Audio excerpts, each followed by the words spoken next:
Welcome to Frankly Speaking, the podcast on responsible business. From Frank Bold, the European public interest law firm, I'm Richard Howitt, and after years of leading on responsible business issues inside the European Parliament, I host our discussions about the latest developments in corporate sustainability, sustainable finance, business and human rights. Today, companies can only transition to renewable energy as quickly as electricity companies can supply the renewables. The new European grids package is aimed to speed up that process, and we address how far it will do so and what more might have to be done. To answer those questions, I'm delighted to welcome two guests, Tereza Fialová from Frank Bold's Responsible Energy section, who have just published a new briefing on the issue, and Alina Laszlo-Orth, head of the Brussels Representation Office for one of Europe's largest energy companies, E.ON. Welcome, Tereza. Hi, Richard. And welcome to Alina. Hi, Richard. Nice to be here. Now, we've got a grid already. We're in the process of transitioning away from fossil fuels towards renewables. What's the problem with the grid in that transition? Tereza first. So why did the European Commission introduce the EU grids package? It was due to the urgent need to strengthen and make electricity grids in Europe more efficient, because the energy crisis and high prices have shown that without grid modernization, it is not possible to ensure a sufficient supply of affordable, clean and secure energy. So the EU grids package addresses structural problems, the outdated and insufficiently interconnected grids, as well as the slow connection of new energy sources. And the objective is to create a backbone for the energy system capable of handling the influx of renewable energy sources and reducing dependence on imported fossil fuels, thereby leading to cheaper and more secure energy for citizens as well as businesses. Our main focus is on addressing the issue that renewable energy investors are unable to connect to the grid quickly enough. And therefore, it is necessary to accelerate the grid connection process for renewables through European grid package. There's a particular problem, isn't there, around the queue to get into the grid. At the moment, it's first come, first served. And you are suggesting it should be first ready, first served. Explain what you mean by that. So in most countries, the first come, first served principle applies. Distribution system operators or transmission system operators connect the new energy sources in the order of which they applied for capacity. However, in today's wave of solar and wind projects that are very much needed, this leads to queues of projects where many early applications are unprepared or speculative, and they are blocking capacity for those that are ready. And we therefore advocate for the principle of first ready, first served, which means that priority should be given to projects that are ready for implementation or bring the greatest benefit to the grid and to society. In some member states, such as Netherlands, by example, this principle is already in place. If you are interested in that, you can read more about it in our study that we published, Smarter Grid, Safer Future, because the traditional connection system is based on a legal obligation to connect anyone who meets the conditions until grid capacity is exhausted. If I can say an example, in Czech Republic, the Energy Act requires distributors to reserve the requested capacity from the moment an application is submitted, and no applicant may be rejected without valid reason. So this principle worked when there were relatively few applications.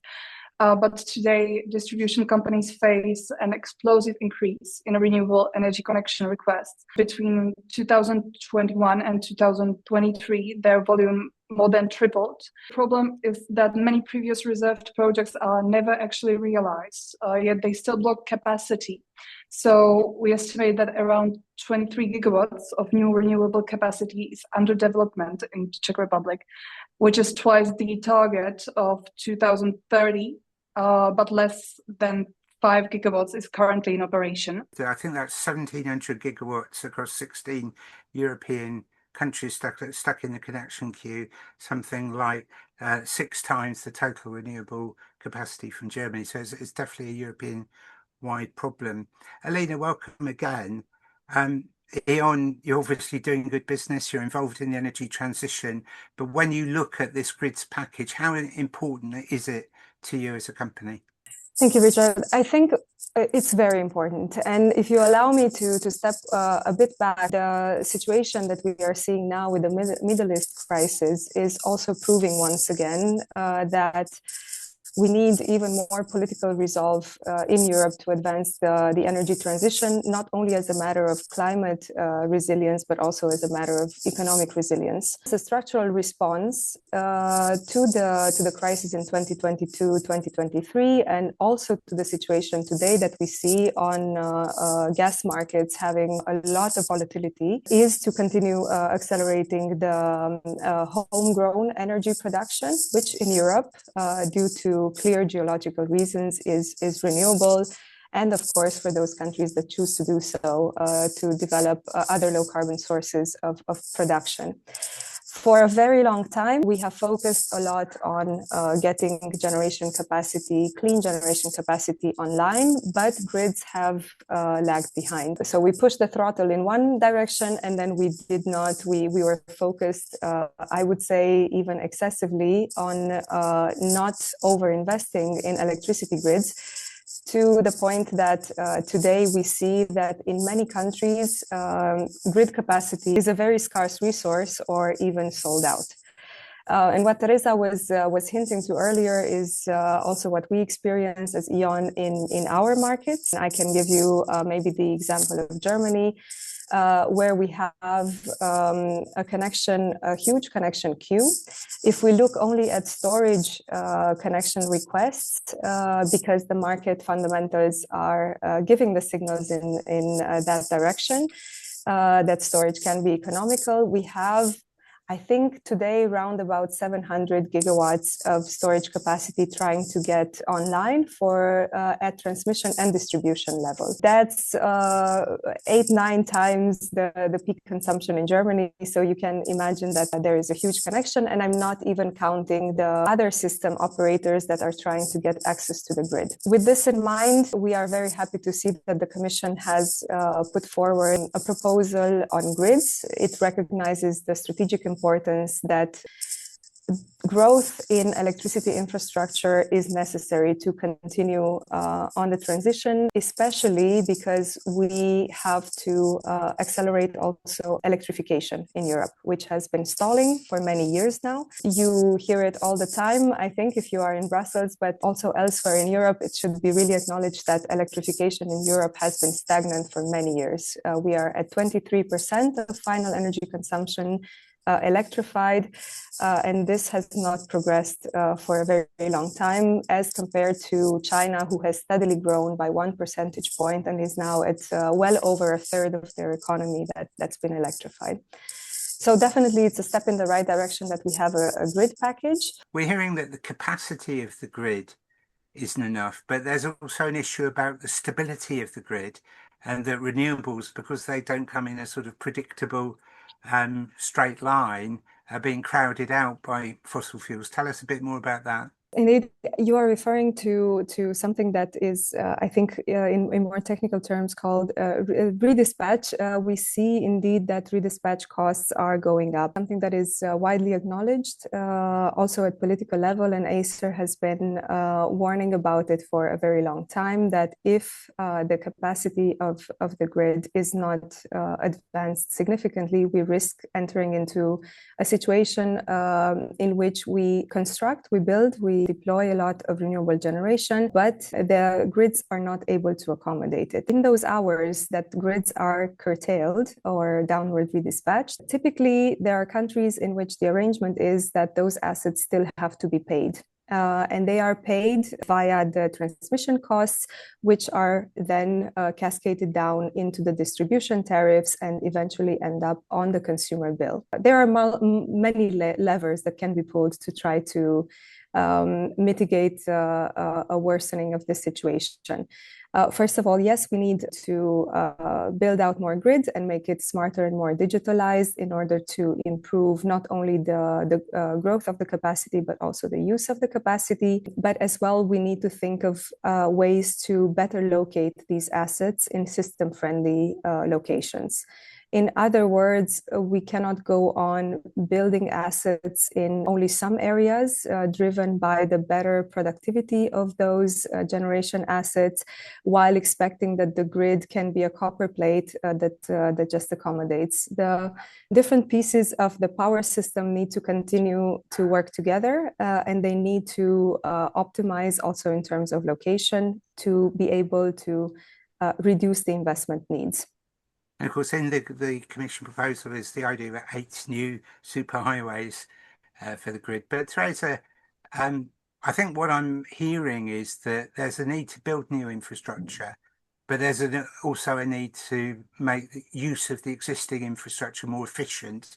And I think that's one of the key conclusions from your study. Yes, definitely it is. Instead of building new grids, we should focus more on using the ones that we already have and make their use more efficient. And for this, the European Grids Package presents a major opportunity. There is also a guidance on timely and efficient connections. And in the consultation process to European Grids Package, we proposed the measures from our study, which are the 7 non-investment measures that are aimed at enhancing the capacity of the EU electricity grid, which now are also in the methodology or in the guidance on efficient and timely grid connections. One of the most important is the release of unused capacity reservations. Regular audits should identify and help remove stalled grid connections projects using incentives or penalties to free capacity for more ready projects, ensuring efficient grid use across the EU. As I said, the principle of first ready, first served instead of first come, first served.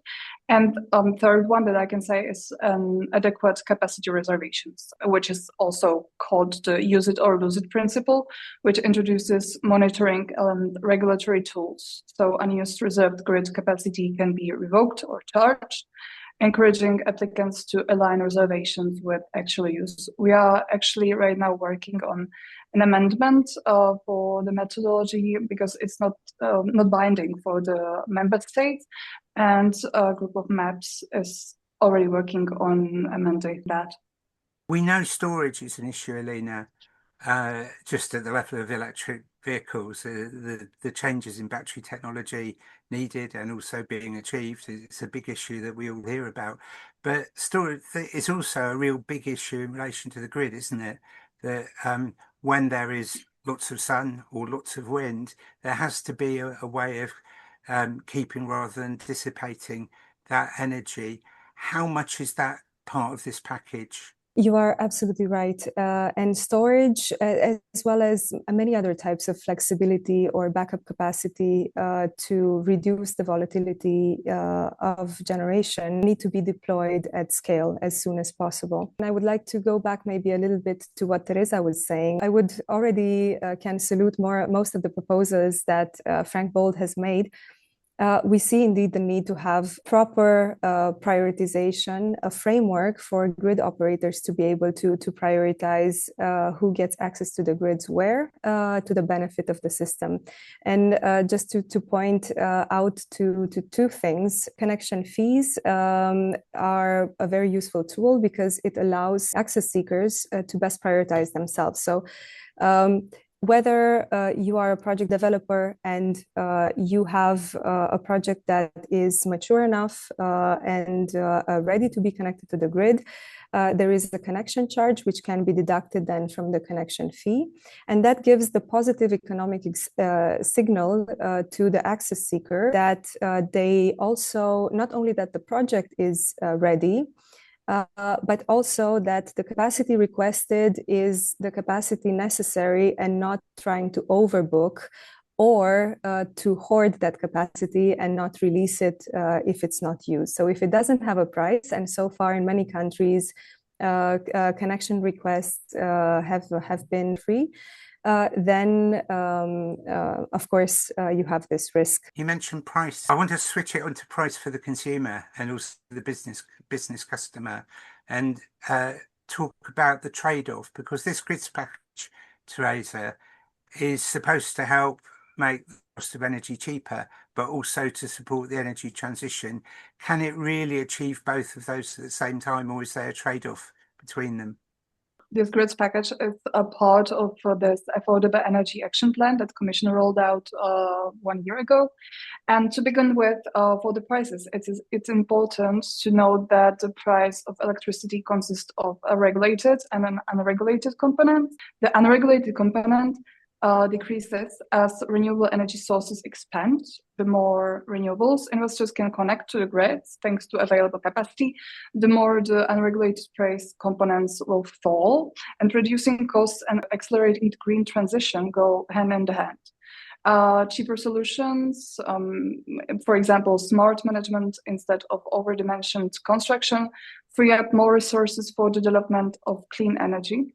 And the faster we connect renewables, the sooner wholesale electricity prices start to drop, which saves money for both households and for businesses.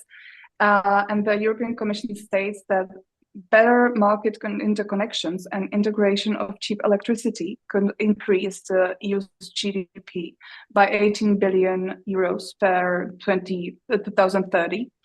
Thanks to lower energy costs for industry. For the regulated component, which is mainly distribution fees, the trend could go up in the opposite direction if distribution system operators focus primarily on new investments and not for efficiently using the grids that we have, and neglect more efficient use of existing capacity. Alina, I want to ask you about a different trade-off. You've already referred earlier to the events in the Middle East. We've all seen how Ukraine has massively changed the entire energy debate within Europe. I noticed in your earlier career, you actually studied security issues.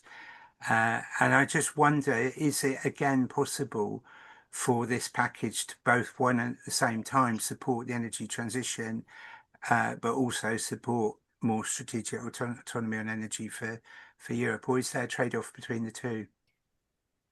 I think we have to. I think the answer is quite clear that we have to reduce the dependency that we have on imports, and by reducing on imports, and imports are fossil fuels for Europe, and by reducing the dependency, we can also reduce the exposure to such geopolitical shocks. What we see now in the market is that actually, despite what you would think if you were following the political discussions in Europe for the past few weeks and some of the positions taken by EU leaders ahead of this very important EU Council meeting we have in Brussels, you would think that we have an electricity price problem, when in fact, if you look at the market data, you could see quite clearly that the prices are going significantly higher following the geopolitical events on gas and oil.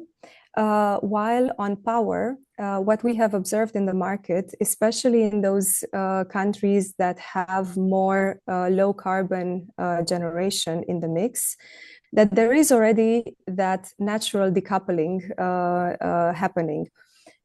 So in other words, even if gas prices are going up 60-70%, as we see now currently in the market, we don't see that the electricity price follows and it reaches the same level. So we absolutely have to. Whether you can draw a direct line from the grids package, I think the grids package is one of the key levers that the European Commission can put forward, because indeed reaching the interconnection targets, the 15% interconnection targets, and the availability of those interconnections cross-border can only lead to further price convergence between member states. And that supports indeed our strategic autonomy, because that supports also European industry to develop in Europe. You're a Romanian national by background, Alina. When you look into Eastern Europe, how far do you see a willingness and an ability to implement this package amongst the Eastern European countries? That's, I think, too soon to tell. I think the political deliberations have just started. At the same time, I hope that the energy transition can pick up pace also in Central Eastern European countries, and it has already. We have to acknowledge that the state of the grids is different. There is not only a higher need for modernization of the infrastructure in some regions, than in others, but also the need to digitalize and to catch up on that. Where we see a sluggish pace or a more stubborn pace of uptake is on electrification. Because I would like to reinforce maybe once again that we are in the second phase of the energy transition, where the different pieces of the system have to start moving more in lockstep together. So expansion of generation with expansion of grids and modernization of grids, and with electrification. So with consumers switching at the same time to electric uses from fossil uses. This is a measure that can help alleviate the increase in tariffs as well, because then these fixed costs to grow the infrastructure as is necessary right now can be spread across broader shoulders. This is one of the measures, for example, that is absolutely critical to synchronize. Just to give you one step at European level, so I don't have now in my mind data for different countries, but at European level, one of our industry studies carried out a couple of years ago with Eurelectric showed that only in distribution networks, we have to invest somewhere between 67 billion euros a year. That's roughly 2/3 of the electricity grid investments that are necessary across Europe in transmission and distribution. But we have looked also at the different levers that we can pull to lower this spend in order to reflect as little as possible as an increase in the tariffs. Because what I would like to explain that there isn't a direct correlation. If you have to double investments in grids, it doesn't necessarily mean that the tariffs need to be double. If we pull on the right levers, some of these are on our shoulders to better optimize the grids, and grid operators already use that. We have first we look at optimization, then we look at reinforcement, and only in the next step we look at actually building out a new capacity of the grids. This is already in our DNA as a DSO, because we have such scarcity of capacity that we have to think of the quickest ways that we can grant access to consumers. And other things refer to, of course, implementing new technologies and digitalizing to improve the capacity. And of course, very, very important, just let me stress it one more time, is electrification. So having the consumers pick up the pace. National transmission networks have their own European-wide organisation, and they're actually a bit critical of the grids package, and they say it doesn't go far enough on simplification and making it easier to link new capacity into the grid. How do you read their criticisms? So our area of expertise is we mainly focus on DSOs. However, what I can say is that the Association of European DSOs issued a statement on the grids package, welcoming the overall emphasis on infrastructure and some measures. For example, they support the shift to first ready, first served for connections. And at the same time, they regret that the proposal does not deliver the promised simplification and instead introduces complex new processes for planning and implementing projects. So TSOs naturally protect their interests, which is understandable. This involves both the financial framework of their operations and their responsibility for safe system operations. And concerns about who will pay are legitimate and are addressed in the package. However, if price regulation in member states incentivize TSO and DSOs to maximize investments and continue a business as usual scenario, it is natural that these stakeholders will not be enthusiastic about innovative and more efficient proposals until price regulation in member states is also adapted in a way that better rewards innovation and greater efficiency, for example, through the calculation of the allowed return. Yeah. But for me as an outsider, I have to say, for the organisations that actually are the grid, to be against the proposals which are for boosting the grid sounds and looks very, very odd, but that's part of European politics, maybe. Alina, your chief executive, Leonard Birnbaum, in an interview in Süddeutsche Zeitung just before the end of last year, said something remarkable. He said the renewables have won. They already deliver more than 60% of our electricity. At this stage, it no longer makes sense to massively subsidize new capacity, especially when another wind turbine adds costs but hardly any benefit. Have renewables won? And why do you think he was saying that? Renewable expansion has been extremely successful if in some member states, maybe not in all, but we can claim already that the technology cost has come down. The deployment of renewables has accelerated at a faster pace than we were expecting, and that's an absolutely positive thing for all Europeans. What Leo Birnbaum was referring to is entering, as I was referencing also before, a next step of the transition where we need to pay more attention about where we place the assets. So if you have a congested area where there is excess production and historically not a lot of load, so not a lot of consumers are located there, as you see in the north of Germany, continue to expand in the same areas would require a significant upgrade in the grid, where we believe that we can get some efficiency gains if we try to optimize the different pieces of the system. So in other words, that the assets should locate also closer to where consumption areas are to better manage the cost of building this grid. If I could give you a very concrete example from Germany. In E.ON, we have about 1/3 of the grid length in Germany.